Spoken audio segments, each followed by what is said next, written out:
I was folding my fiancé's laundry when my best friend called and told me to sit down for what she was about to tell me. She'd created a fake dating profile and matched with Marcus within hours. They'd been chatting for 2 weeks, and she'd recorded everything. With shaking hands, I pressed play on the voice memo she sent. My fiancé's voice came through crystal clear. Yeah, I'm still technically living with my ex, but it's basically over. I just keep her around because she pays half the rent and does all the cooking and cleaning. Why give up free domestic service until I find someone worth leaving for, right? He laughed. The woman he was talking to laughed, and something inside me didn't just break. It transformed into something sharp and dangerous. That was 4 months ago, and I've been systematically destroying his life ever since. Last week, he showed up drunk at my new apartment begging for another chance, and I've never felt more satisfied watching someone realize they played themselves. I'm sitting in my new condo right now, sipping wine that cost more than my ex-fiancé's monthly car payment, wearing a cashmere sweater he technically purchased, and I've never felt more at peace. But let me back up and tell you how I went from doormat girlfriend to puppet master in the span of 4 months. Marcus and I were together for almost 4 years. The first 2.5 were textbook romance, the kind that makes your friends roll their eyes at dinner parties. He'd bring me coffee in bed, leave little notes in my lunch bag, actually listened when I talked about my day. Then something shifted. It started small. He'd check my location on his phone obsessively, casually asking why I took a different route home from work. Then came the accusations disguised as jokes. We'd be at his buddy's barbecue and he'd laugh while saying things like,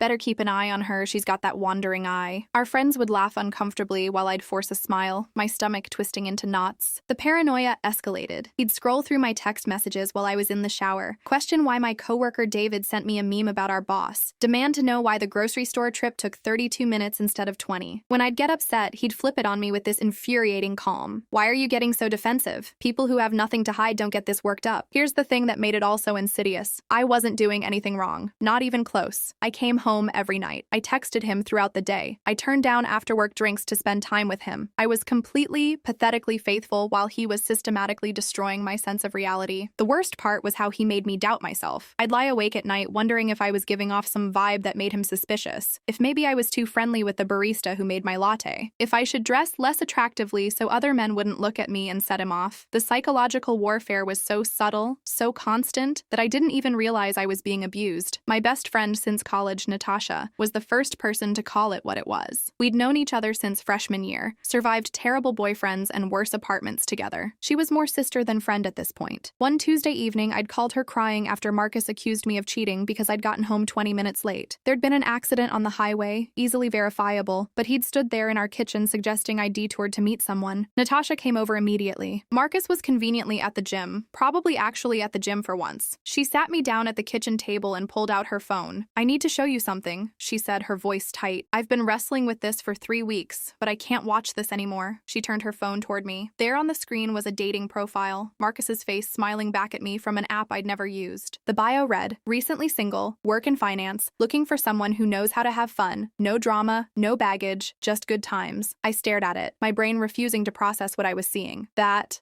can't be recent. Maybe it's old? From before we met? Natasha's expression was pure pain. "Babe, it shows he was active today, like 2 hours ago." She explained that her younger sister's roommate had matched with him 3 weeks earlier. The roommate, Ashley, recognized Marcus from photos on my social media. She'd taken screenshots and sent them to Natasha's sister, who'd immediately told Natasha. "I wanted to be absolutely sure before I told you," Natasha said. "So I did some digging." What she'd found made my blood run cold. Natasha had created a fake profile using photos of her friend from graduate school, someone Marcus had never met. Within 2 days, they'd matched. Within a week, they were texting constantly. She pulled up the messages. My hands were shaking so badly I could barely hold the phone. The things he'd written made me physically ill. He told Jessica, Natasha's fake profile, that he was single, that his last girlfriend had been clingy and paranoid, that he was ready for someone more mature and independent. When Jessica asked why he'd ended things with his ex, Marcus wrote, "Honestly, she's still living in the apartment because she has nowhere else to go. I'm trying to be nice about it, but the second I can afford to cover the full rent myself, she's gone. I'm basically supporting a roommate who occasionally cooks." I read that message 3 times before the full weight of it hit me. This man, who I'd been desperately trying to prove my loyalty to, who'd made me feel crazy and suspicious for months, was actively trying to replace me while using my rent money to subsidize his lifestyle. That night, after Natasha left and Marcus came home from the gym,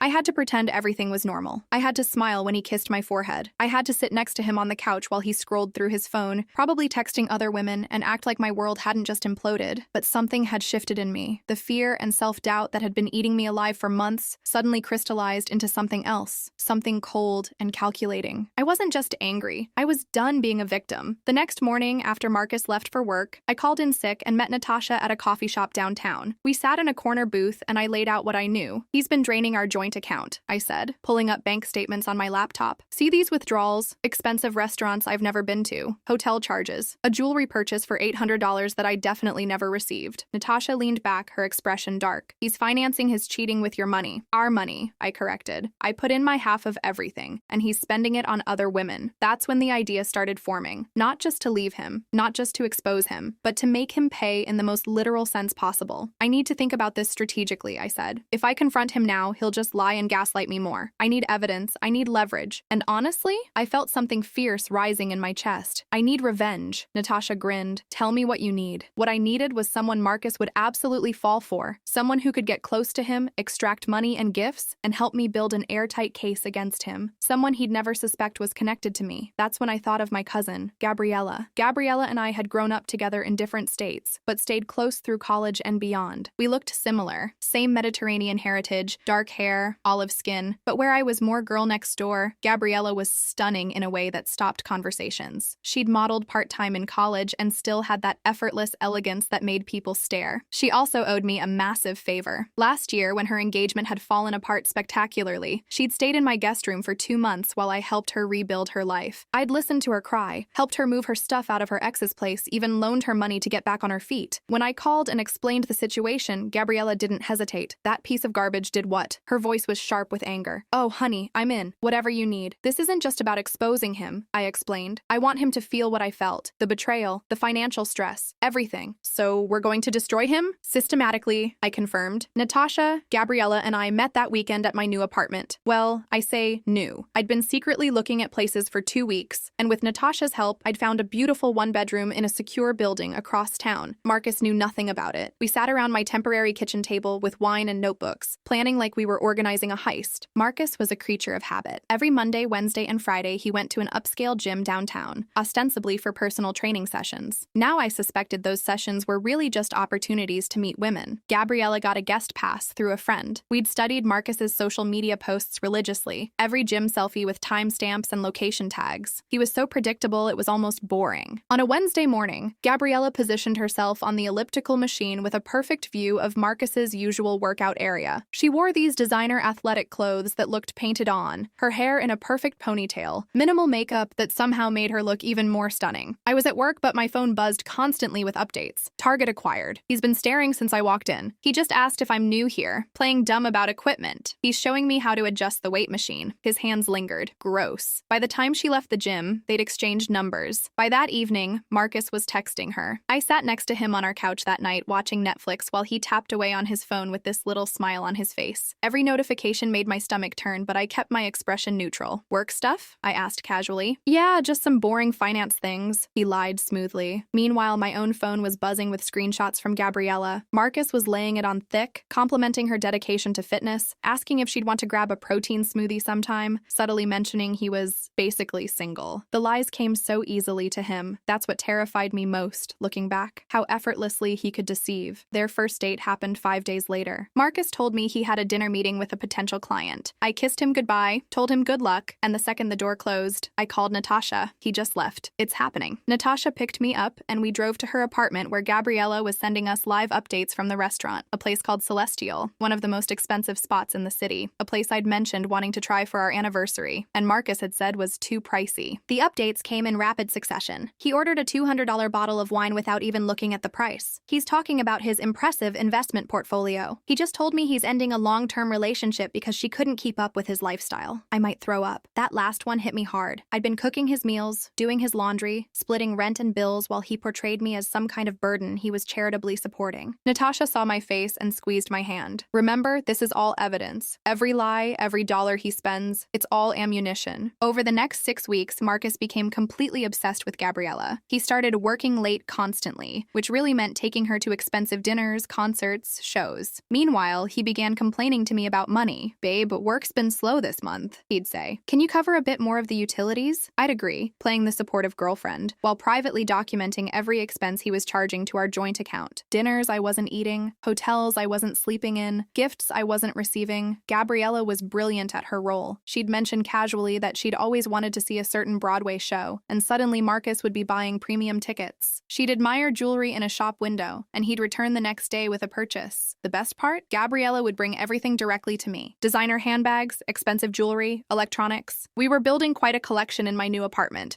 all purchased with money Marcus had stolen from our joint account. One weekend, Marcus told me he had to go to a finance conference in the mountains. What he actually had was a romantic getaway at a luxury ski resort with Gabriella. She'd played it perfectly, suggesting the trip, then acting reluctant about the cost. Marcus had insisted on paying for everything, desperate to impress her. He'd dropped nearly $3,000 on the accommodations alone. The night before he left, he came to me looking serious. "I need to talk to you about something." My heart stopped. Had he figured it out? "I'm really struggling financially right now," he said, his expression grave. "Some investments went south. I need you to take out a personal loan to help us get through this rough patch, just temporarily. I'll pay you back once my bonus comes through." I stared at him. This man had just spent $3,000 on a ski trip with my cousin, and he was asking me to go into debt for him. "How much do you need?" I asked, keeping my voice steady. "Maybe 20,000? He said it like it was nothing. "I know it's a lot, but I promise I'll pay you back. We're a team, right?" I told him I'd think about it. The second he left the room, I texted Natasha and Gabriella. "He wants me to take out a $20K loan. Phase 2 accelerates now." While Marcus was at his fake conference, really at the ski resort with Gabriella, we executed our plan. Gabriella had convinced him she desperately wanted to try this exclusive spa experience at the resort. Marcus, eager to please,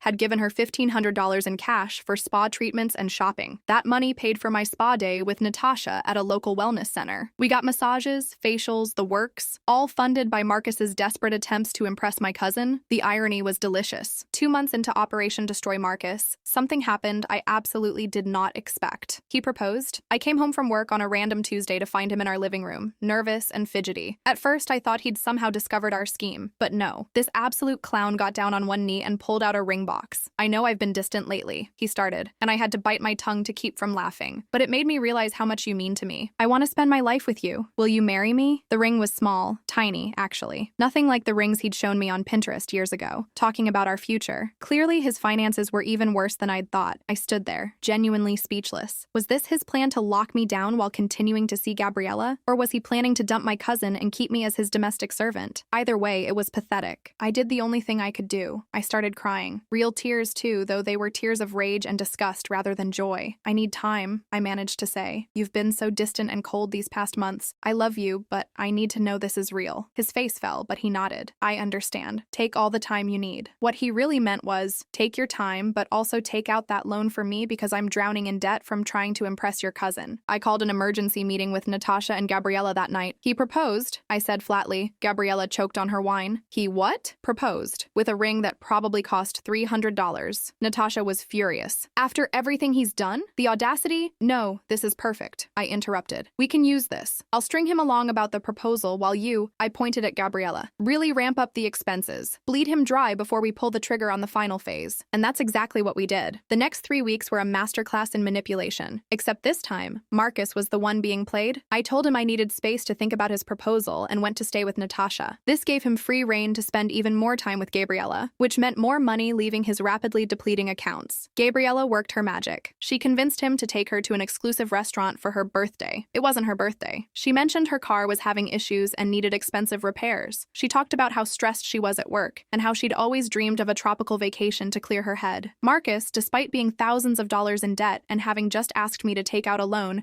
found money for all of it. He borrowed from his brother. He sold his beloved gaming computer. He even pawned his grandfather's watch, all while telling me we needed to cut back on luxuries and skip our usual weekend brunch routine because money was tight. The tropical vacation became his obsession. Gabriella had planted the seed perfectly, mentioning this dream resort in Costa Rica with private bungalows and pristine beaches. Marcus latched onto the idea like a drowning man grabbing a life preserver. "If I can take her there," he'd told Gabriella over dinner, unaware she was recording everything, "she'll know I'm serious about her. This could be the start of something real. While he was engaged to me, while he was borrowing money from his family, while he was asking me to go into debt for him, the resort package cost nearly $8,000. Flights, accommodations, excursions, all non-refundable. Gabriella had insisted on that part. Marcus somehow scraped together the money. We later found out he'd taken out a high-interest personal loan, the kind that predatory lenders offer people with destroyed credit. The trip was scheduled for a Friday morning. Marcus told me he had a mandatory work retreat that weekend. I pretended to believe him, even helped him pick out new clothes for his meetings. Thursday night, I packed my remaining belongings from our apartment. Everything important was already at my new place. What was left fit in 2 suitcases. Marcus held me at the door, kissed my forehead. I hope you'll have an answer about us when I get back. I smiled. I already do. He thought I meant yes to his proposal. What I really meant was, yes, I'm absolutely going to destroy your life tomorrow. Friday morning, Natasha, Gabriella, and I were up at 5. We'd barely slept, too wired with anticipation. Marcus's flight was at 9:30, which meant he'd be at the airport by 7. We got there at 6:45 and positioned ourselves at a cafe with a perfect view of Terminal B. At 7:15, Marcus arrived. We watched him walk through the automatic doors, pulling his brand new suitcase, another purchase he couldn't afford, checking his phone constantly. He was wearing his best outfit. He'd gotten a haircut the day before. He looked happier than I'd seen him in months. That was about to change. At 7:30, right when we knew he'd be in the security line, Gabriella sent the message. It was a photo. Me, Gabriella, and Natasha, all together, all smiling, holding a sign that read, "Thanks for the vacation, Marcus. Your fiancé says hi." Below it, Gabriella had written, "Surprise, sweetheart. Hope you enjoy your $8,000 trip alone. Your fiancé knows everything. Every lie, every dollar, every disgusting thing you said about her. Have fun explaining this to your family." We had a clear view of the security line through the cafe window. I watched Marcus take out his phone, look at the screen, and completely freeze. His face went through about 12 different emotions in 5 seconds. Confusion, shock, horror, panic. He looked around wildly, like he expected to see us watching him. We stayed hidden in the cafe, but I had to grip Natasha's hand to keep from shaking. Marcus tried calling. First Gabriella, then me. Both of our numbers went straight to voicemail because we'd blocked him moments before sending the message. He stood there in the middle of the security line, other travelers pushing past him with annoyed looks, staring at his phone like it held the secrets of the universe. Then he stepped out of line, sat down on a nearby bench, put his head in his hands. We watched him sit there for almost 30 minutes, occasionally trying to call us from different numbers we'd also blocked, typing frantic messages that would never be delivered. Finally, he stood up, picked up his suitcase, and walked toward the exit. His shoulders were slumped. His expensive new outfit suddenly looked ridiculous on him. He'd just realized he'd spent $8,000 on a non-refundable vacation he'd now be taking alone. Or not taking at all, more likely, since he probably couldn't afford to go through with it after spending everything to impress my cousin. Phase complete, Natasha said quietly. Now for the aftermath. We didn't go home immediately. Instead, we went to breakfast at this amazing place downtown, treating ourselves to everything expensive on the menu. My treat? Using money I'd been saving by splitting the bills with Marcus for months while he drained our joint account. My phone, on a temporary number Marcus didn't have, was blowing up with messages from his friends and family as he tried to reach me through them. I ignored all of them. What I didn't ignore was the envelope I'd had delivered to our apartment that morning, timed to arrive right after Marcus left for the airport. Inside was a letter I'd written, along with printed copies of everything, bank statements showing the money he'd stolen, screenshots of his dating profiles, photos of him with Gabriella at restaurants and hotels, transcripts of some of his worst messages, including the ones where he called me a burden, a roommate who occasionally cooks, someone he was just using until he found someone better. The letter explained calmly and clearly that our relationship was over, that I'd removed my name from the lease, that I'd closed our joint bank account after documenting every fraudulent withdrawal, that if he attempted to contact me, harass me, or damage my reputation in any way, I would send copies of everything to his employer, his family, and his social circle. I also noted that his actions likely constituted financial abuse and fraud, and that I'd consulted with a lawyer about my options. I hadn't actually filed anything yet, but the threat was enough. Marcus's response was predictable. First came the apologetic calls and messages from mutual friends' phones. "I'm so sorry, I can explain, please just talk to me." Then came the angry ones. "You set me up. This is entrapment. You're insane." Then the pitiful ones. "I'm going to lose everything. I can't pay my rent. Please, I'm begging you." I blocked every new number, forwarded every threatening message to my lawyer, kept living my life. The fallout was spectacular. Marcus had to move back in with his parents at 31. His credit was destroyed from all the loans and maxed out cards. Word got around our social circle about what had happened, and while I didn't share the worst details publicly, enough people knew that his reputation was permanently damaged. His brother, who'd loaned him money, cut him off completely when he learned it had funded Marcus's affair. Several of his friends reached out to me privately to apologize for not seeing what was happening sooner. As for me, I'd never felt better. I got promoted at work 2 months later. Turns out when you're not spending all your energy managing a manipulative partner's paranoia, you have a lot more bandwidth for professional growth. I still wear the jewelry Marcus technically bought. Every time I put on those earrings or that designer watch, I think about poetic justice. Natasha and Gabriella remain my closest friends. We still meet up regularly, and sometimes we'll reminisce about Operation Destroy Marcus and laugh until we cry. Last month, Marcus showed up at my apartment building at 2 in the morning. He was clearly drunk, crying into my video doorbell about how he'd made the biggest mistake of his life and would do anything for another chance. I watched the whole thing from my phone, cozy in my bed in my beautiful apartment that he's never been inside. I forwarded the video to building security and went back to sleep. He hasn't tried to contact me since. Sometimes people ask if I feel bad about what I did. If maybe the punishment was too harsh. If maybe I should have just left him like a normal person instead of orchestrating his financial ruin. Here's my answer. Marcus spent months making me question my sanity. He made me feel ugly and suspicious and crazy. He stole from me. He planned to use me until he found someone better, all while accusing me of the very things he was doing. I didn't ruin his life. I just made him pay for what he did to mine. And honestly, watching him realize he'd been played, watching his face in that airport security line as his entire world collapsed, watching him lose everything he'd worked for because of his own greed and cruelty, it was the best revenge I could have asked for, and I sleep perfectly at night knowing I earned every moment of it.